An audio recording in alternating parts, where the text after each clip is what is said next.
আসসালামু আলাইকুম রহমতুল্লাহি ওয়া বারাকাতুহু। আমি মোহাম্মদ মামুন রশিদ হুজুর।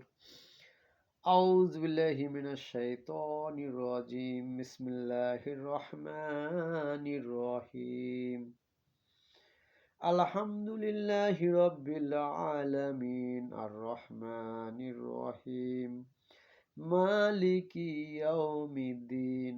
ইয়াকা না'বুদু ওয়া ইয়াকা নাস্তাঈন। اهدنا الصراط المستقيم صراط الذين أنعمت عليهم غير المغضوب عليهم ولا الضالين آمين نحمده ونصلي على رسوله الكريم أما بعد মহাদাম দোস্ত বুজুর্গ মানুষের মৌলিক অধিকার কিন্তু পাঁচটা: খাদ্য, বস্ত্র, চিকিৎসা, শিক্ষা, বাসস্থান। তার মধ্যে প্রথম হলো খাদ্য। খাদ্য এটা খাদ্য কয় প্রকার? বিজ্ঞান সাবজেক্টে স্কুল কলেজে ডাক্তারিরা শিখায় না, ডাক্তারি লেখাপড়া শিখায় না। খাদ্য কিন্তু 6 প্রকার: শর্করা, প্রোটিন, আমিষ, ভিটামিন, লবণ, পানি। এই 6 প্রকার খাদ্য। এখন যদি ওয়াজ কিন্তু কিছু ডাক্তারির দিকে যায় ওয়াজ করতে হয়, দেখেন কিছু রাজনৈতিক দিকে যায় ওয়াজ করতে হয়, দেখবেন কিছু কৃষি ক্ষেত্রে ওয়াজের ধার যায় না, দেখেন কিছু সামাজিক ব্যাপারে ওয়াজ যায়, কিছু বিয়ে শাদীর ব্যাপারে ওয়াজ যায়, কিছু আবার মাসলা মাসালের দিকে, মানে কালেমা নামাজ সোজা হজ জাকাতের মাসলা মাসালে ওয়াজ যায়, দেখেন কত সাবজেক্টে ওয়াজ যায় না। তো কিছু খাদ্য, এটা এই ব্যাপারে 6 প্রকার যে খাদ্য খেয়ে মানুষ বাঁচে, এই ব্যাপারে ওয়াজ হইতে পারে না ভাই। কয় হুজুরা বলতে পারে, সবাই বলতে না বলে হুজুরা ঠিকই বলতে পারবে ইনশাল্লাহ, ঠিক আছে না? যে খাদ্য কিন্তু যে বললাম যে শর্করা, আমিষ, প্রোটিন, ভিটামিন, লবণ ও পানি।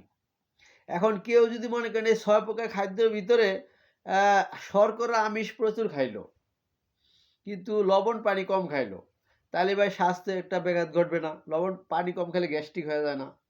অনেকে মনে কেক রুটি খাইয়া বা ভাজাপুরি খাইয়া পানি খায় না, তাদের গ্যাস্ট্রিক হয়ে যায় না? দেখেন, তারপর খালি ডাক্তার বেশি খালি গ্যাস্ট্রিকের ওষুধ খাইয়া গ্যাস্ট্রিকের পাতা ভুর হয়ে যায়, দেখেন এত ওষুধ খাইতে হয়।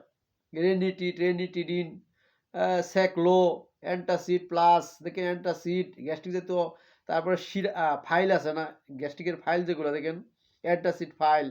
তারপর যাবতীয় কত ওষুধের দোকানে গেলে দেখেন গ্যাস্ট্রিকের হাজার হাজার লক্ষ হাজার হাজার ধরনের কোম্পানিও, বিভিন্ন কোম্পানির হাজার হাজার প্রকারের গ্যাস্ট্রিকের ওষুধ, ট্যাবলেট এবং ক্যাপসুল, সিরাপ তৈরি করছে, ফাইল তৈরি করছে, দেখেন ফাইল আছে না?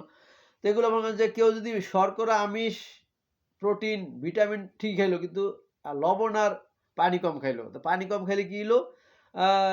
গ্যাস্ট্রিক হইতেছে। আবার পানি কম খাইলে দেখবেন স্বাস্থ্য হ্যাংলা হয়ে যায়, দেখেন হাত পা চিকুন হয়ে যায়, গাল ভাঙে যায়। পানি কিনা কম খেলে গালও কিন্তু ভেঙে যায়, দেখেন সাবজেক্টটা বুঝছেন? এটা হয় কি সবাই তো জানেন, দেখেন। আবার দেখেন পানি কম খেলে জয়েন্টিস হয়ে যায়, দেখেন পানি কম খেলে। একবার আমারই কিন্তু একবার মানে ঢাকাতে এক বাসায়, মানে ডাক্তারি কোর্স যখন করি ঢাকাতে থাইকা, তো অনেক বাসায় ছেলেরা মেস বাসায় থাকে না, এবং ছেলেরা মেস বাসায় থাকতাম। ওখানে পানি একটু কম খাওয়া পড়ছিল, মানে পানি ফুটাইয়া পান করতে হতো। সিস্টেম হলো পানি ফুটাইয়া তারপর ঠান্ডা করে এরপরে পানি খাইতে হইতো।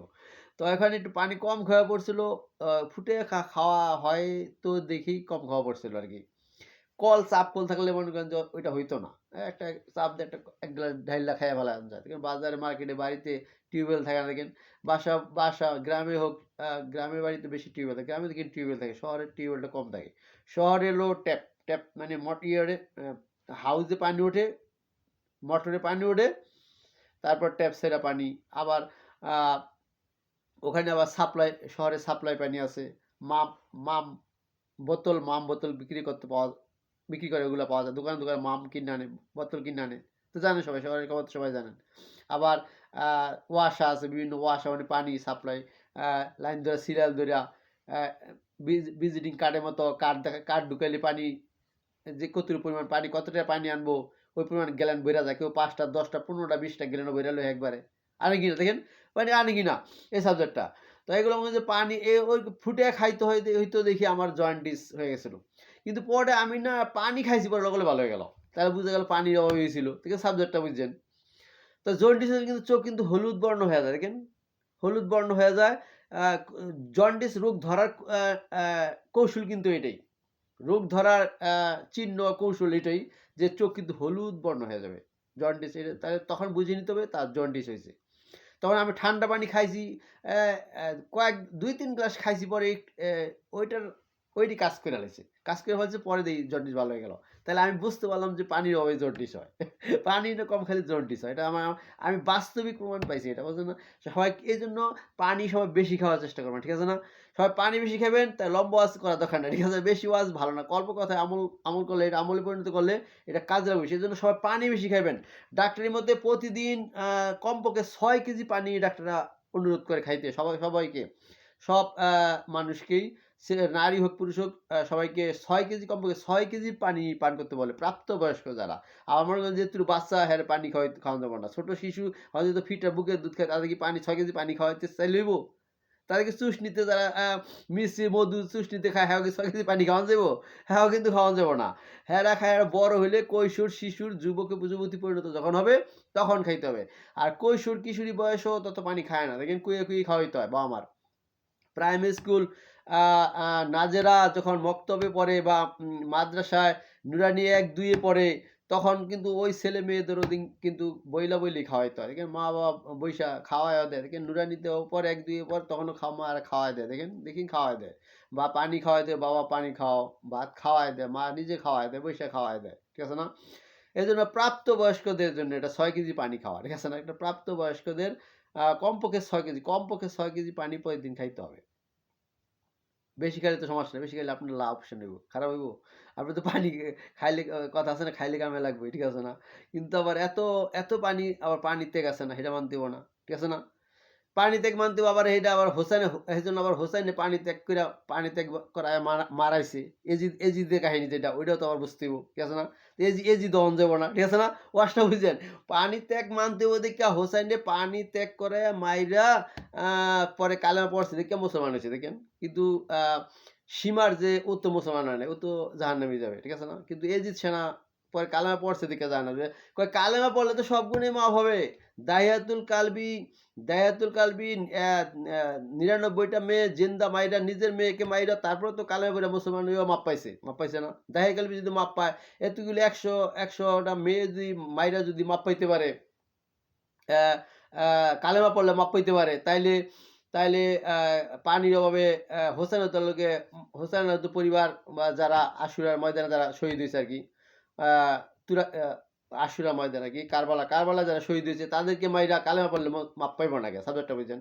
দাহিয়া কালবি যদি ৯৯ টা মেয়ে জিন্দা কবর দিয়া, মাইরা যদি মাটিতে দাফন করে যদি মাপ পাইতে পারে, কালেমার কারণে মাপ পাইতে পারে, তাইলে কারবালা ময়দানে যারা শহীদ হইছে, তাদেরকে মাইরা কালেমা পড়লে মাপ পাইব না কে? ঠিক আছে না? বুঝছি কথার সাবজেক্টটা? এই আরকি। ঠিক আছে না? আল্লাহ হাফেজ। আসসালামু আলাইকুম ওয়া রাহমাতুল্লাহি ওয়া বারাকাতুহু। তবু কালেমা এত দামি, কালেমার এত দামি, এজন্য আ যারা কালেমা এখনো পড়ে নাই, তাদের সবাইকে কালেমার দাওয়াত দিলাম। ঠিক আছে না? কালেমা সবাই পড়বেন। আ কালেমা পড়ে মুসলমান হয়ে যাবেন। যারা উপযুক্ত না, দেখেন ইমাম সাহেবরা মুনাজাত করে না, বা আমরা মুনাজাত করি না, যে কালেমা পড়ার, অর্থাৎ মুসলমানের উপযুক্ত না যারা, হেদায়েতের উপযুক্ত না যারা, তারা ধ্বংস হয়ে যাক, আমরা প্রার্থনা করি কিনা? অর্থাৎ কালেমা যারা পড়ার উপযুক্ত, তাদেরকে আল্লাহ কবুল করে লও। কালেমা পড়ে যান, পড়ে ফেলে। আর যারা কালেমা পড়নের উপযুক্ত না, তাদেরকে আল্লাহ ধ্বংস করে দাও। ঠিক আছে না? কারণ পৃথিবীতে পাপ করার জায়গা না। পৃথিবীতে পাপ করলে মাটির নিচে একদিন সবাই যাইতে হবে। আর মাটির নিচে গেলে উত্তম মাধ্যমে শেষ নাই। ঠিক আছে না? আল্লাহ হাফেজ। আসসালামু আলাইকুম ওয়া রাহমাতুল্লাহি ওয়া বারাকাতুহু। সুবহানাল্লাহি ওয়া বিহামদিহি, সুবহানাকাল্লাহুম্মা ওয়া বিহামদিকা, আশহাদু আল্লা ইলাহা ইল্লা আনতা, আস্তাগফিরুকা ওয়া আতুবু ইলাইকা। আল্লাহ তাআলা আমাদের খাদ্য, বস্ত্র, চিকিৎসা, শিক্ষা, বাসস্থান, এই মৌলিক ৫ টা অধিকার, এই ৫ টা অধিকার যেন সব মানুষ, এই ৫ টা অধিকার কিন্তু মানুষকেও আ ৫ টা অধিকার যেন পায়, এদিকে খেয়াল রাখতে হবে। আ যেমন প্রতি রাষ্ট্রের রাজা, মন্ত্রী যারা, নেতা যারা, তাদেরও কিন্তু গরিবদেরও দিকে নজরটা রাখতে হবে, যে সবাই কি খাদ্য, বস্ত্র, চিকিৎসা, শিক্ষা, বাসস্থান ঠিকমতো পাইতাছে কিনা। এটা কিন্তু রাজাদেরও, নেতাদেরও এটা দায়িত্ব। গণতন্ত্র দেশে বা রাজতন্ত্র দেশ হোক, দায়িত্ব না? দায়িত্ব কি না? গণতন্ত্র দেশ হোক আর রাজতন্ত্র দেশ হোক, যেকোনো দেশ হোক। যেহেতু আপনি রাষ্ট্রের ভার নিছেন, রাষ্ট্রের নেতার দায়িত্ব নিছেন, খাদ্য, বস্ত্র, চিকিৎসা, শিক্ষা, বাসস্থান, এগুলার আ এগুলার দায়িত্ব নেতাদের নিতেই হবে। নাইলে এগুলা মানুষের ভোট নিয়ে আপনারা পাস করেন, মানুষের খাজনা নিয়ে আপনারা আ টিচারদের বেতন দেন। তারপর রেডিও টিভিতে যারা তাদের বিভিন্ন পোস্টে বেতন দেয়, যারা বেতন দেওয়া হয়, দেখেন বেতন দেওয়া হয়। তারপরে জমির খাজনা নিয়ে কি আবার ভাই দেখেন জ্বালানি ভালো, ভালো লেখক দেখেন অনেকে স্কুল মাদ্রাসার টিচার যাদের তাদের পেনশনের টাকা কিন্তু এখান থেকেই দেয়। মানুষের বিভিন্ন কোম্পানি থেকে ট্যাক্স নিয়া খাজনা নিয়া কিন্তু সরকারি চাকরি যারা করে তাদের কিন্তু ওখান থেকে এভাবে কিন্তু বেতন দেয়। দেখেন ঠিক আছে না? এগুলা এইজন্য খাদ্য, বস্ত্র, চিকিৎসা, শিক্ষা, বাসস্থান এই ৫ টা প্রতিটা বাবা-মারও পোলা বা সন্তানের জন্য দায়িত্ব নিতে হবে। অর্থাৎ পিতা-মাতারও কিন্তু এটা দায়িত্ব। শুধু নেতাদের দায়িত্ব খালি আবার বললে হইব না। কিন্তু পিতা-মাতা যদি দায়িত্ব পালন না করে তাহলে পিতা-মাতারও ভুল হইতাছে। অন্যায় হইতাছে। দেখেন অন্যায় হইতেছে কিনা? পিতা-মাতা যদি এক ছেলেকে খাদ্য বেশি দিল, এক ছেলেকে খাদ্য কম দিল। এক মেয়েরে বেশি এক মা যদি কোনো মা যদি এক মেয়েরে বেশি আদর করলো, এক মেয়েরে কম আদর করলো, খাদ্যের দিক দা, বস্ত্রের দিক দিয়ে কম আদর করলো, চিকিৎসার দিক দিয়ে কম আদর করলো, শিক্ষার দিক দিয়ে কম আদর করলো, বাসস্থানের দিকে কম আদর করলো, তাইলে ও পিতামাতা অন্যায় করছে ধরে নিতে হবে। ওই পিতামাতাকে পরকালে আল্লাহ তাআলা জিজ্ঞাসা করবে এবং প্রতিবাদ করবে। আল্লাহ তাআলা যথেষ্ট প্রতিবাদ করে জাহান্নামে নেওয়ার চেষ্টা করবে আল্লাহ। ঠিক আছে না? আর আল্লাহ চেষ্টা করলেও কেউ ফিরিয়ে রাখতে পারবে না। আর যদি আর যদি সন্তান মাফ কইরা দেয় পরে, আর যদি যেমন পিতামাতা অনেক যদি বলে যে কিছু কষ্ট হয়েছে কিন্তু আমরা ভালো চাইছি। আ ছেলেটা আ ছেলেটা ছেলেটার ভালো চাইছি ভবিষ্যৎ আ আ ছেলের অনেক সময় সন্তানের উপর নির্ভর করে কিন্তু পিতামাতা। পিতামাতা নির্ভর করে যে সন্তান কোনো ছেলেরে এক ছেলে কোনো ছেলেমেয়ে একটু খারাপ হইলে এক ছেলে ভালো তো ওই ভালোর উপর একটু চাপ সৃষ্টি করে বাবা-মা করে। দেখেন এমন ফ্যামিলি আছে। যে ভালো ছেলে ওই ছেলের উপর ওই ছেলেমেয়ের উপর চাপ সৃষ্টি করে। কিন্তু আত্মবিশ্বাস এনে থাকে যে ছেলেমেয়েরা করতে পারবে। ওরা নিজেরা কইরা পরিশ্রম কইরা খাইটা ইনকাম কইরা নিজে বড়লোক হইতে পারবে। অর্থাৎ বড়লোক হইতে পারবে, কামাইতে পারবে। এজন্য বাবা-মা আবার এই হিসাবে আবার চাপে ফালায়। এ মৌলিক অধিকারের দিকে চাপে ফালায়। কিন্তু যেই ছেলেমেয়েরা ভালো তারা কিছু মনে করে না। ওই বাবা-মাকে মাফ কইরা দেয়। দেখেন বাবা-মাকে মাফ কইরা দেয়। অন্যান্য ভাই-বোনেরও খারাপ চায় না যে ওকে বেশি দিছে হিংসা করে না। আমার ভাইরে বেশি দিছে আমি হিংসা করি না। আমার বোনকে বেশি দিছে আমি হিংসা করি না। আমি আমি আমি ভালো আমার আল্লাহই দিবে। মানে ওই ছেলেমেয়েরা নির্ভর করে আমাকে আল্লাহই দিবে। আল্লাহই দিবে। আসলেও তাকে আল্লাহই দেয়। আল্লাহ খাওয়ায় আল্লাহ পালে এটা মানে। তাবলীগের শিক্ষা আছে না আল্লাহ খাওয়ায় আল্লাহ পালে। দেখেন? তো আল্লাহ খাওয়ায় আল্লাহ পালে যে ছেলেমেয়েরা মানে তাদের অধিকার আল্লাহ পূরণ করে দেয়। ঠিক আছে না? খাদ্য, বস্ত্র, চিকিৎসা, শিক্ষা, বাসস্থান এই অধিকার শুধু পিতামাতাই দিলেই হয় না। রাষ্ট্রের নেতা দিলেই হয় না। আল্লাহ দিলেই হয় মানতে হয়। ঠিক না? এই ৫ টা মৌলিক অধিকার পূরণ করার মালিক কে ভাই? একবার মানতে হবে এই ৫ টা মৌলিক অধিকার পূরণ করার মালিক হলো আল্লাহ। যে আল্লাহকে মানছে এই ৫ টা মৌলিক অধিকার পূরণ করার মালিক আল্লাহকে যে মানছে, মসজিদ মাদ্রাসা যে মানছে, নামাজ মানছে, সেজদা মানছে, সে এই ৫ টি মৌলিক অধিকার পেয়ে গেছে। আল্লাহর কাছ থেকে আদায় করলে আর কেউ ফিরে রাখতে পারবে না। কারণ আল্লাহ সুখ দিলে এই সুখকে কেউ আটকায় রাখতে পারে না। ঠিক আছে না? আল্লাহ হাফেজ। আসসালামু আলাইকুম ওয়া রাহমাতুল্লাহি ওয়া বারাকাতুহু।